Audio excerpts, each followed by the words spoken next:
As you can see, we're in the dark. And it's not just a belated nod to Halloween. It's a taste of what one noted journalist says could happen if a hacker managed to sabotage America's power grids. Our cover story is reported by Chip Reed.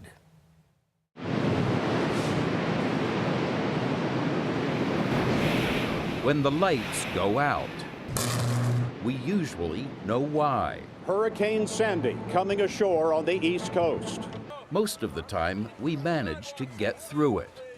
But what if the power went out in a number of states, affecting millions of people for weeks, even months?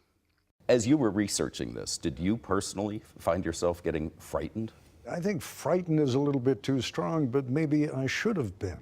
Yes, it's frightening. It is frightening enough that my wife and I decided we were going to buy enough freeze-dried food for all of our kids and their kids.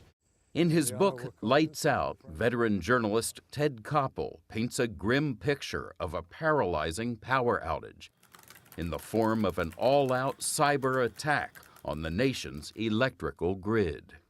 Who are the potential perpetrators here? Who do we have to fear the most? Is it Russia, China, Iran, terrorists, individual actors? All those. The interesting thing, Chip, is the ones who are most capable are the ones least likely to do it. There are some experts who say they're already in. Oh, they are in. They are in. There is no question about it. They're into our grid. They are already in the grid. I was told that by the former chief scientist of NSA. He stated categorically the Russians are in, the Chinese are in. The Iranians may be on the verge of getting in. And then at the bottom of the capability scale are folks like ISIS, terrorist groups. The power grid is the system interconnecting North America's supply of electricity. If one area has particularly heavy demand, power from another region can sometimes serve as backup. The downside to all this? If a hacker manages to take down an entire grid, a huge portion of the country, along with parts of Canada, could go down with it. The primary reason?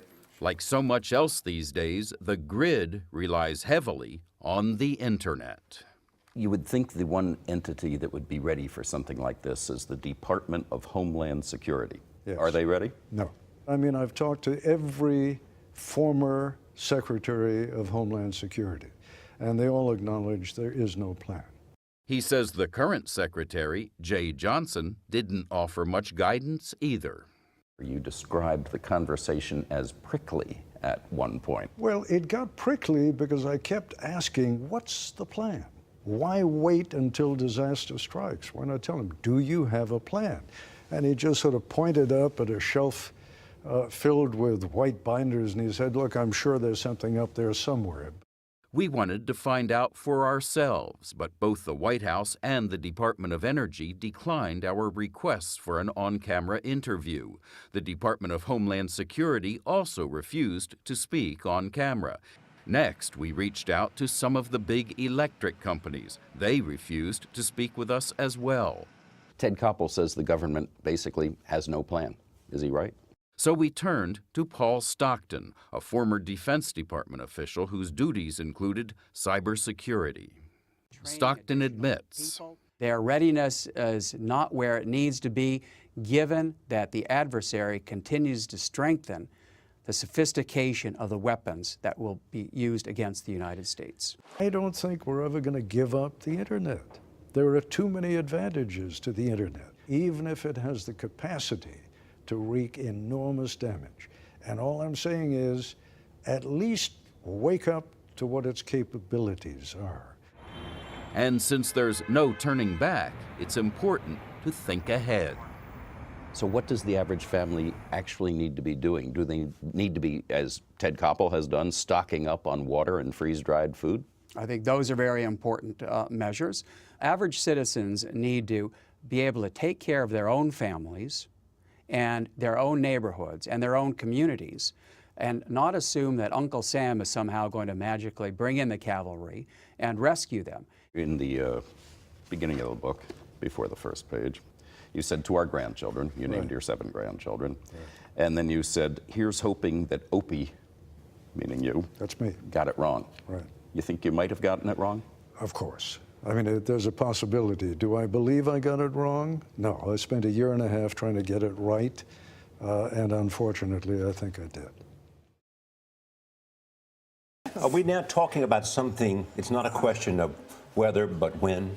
That's exactly the way that the four-star general who commands CENTCOM put it. He said, it's not a question of if, it's just a question of when. But let me just ask you this, because you said for the first time the government needs to worry about the internet being a weapon of mass destruction. Absolutely. But you also say, how do you prepare for something when you don't know where and when it could come from? Because it could come from anywhere. What I'm suggesting is we need to prepare for the consequences of a cyber attack.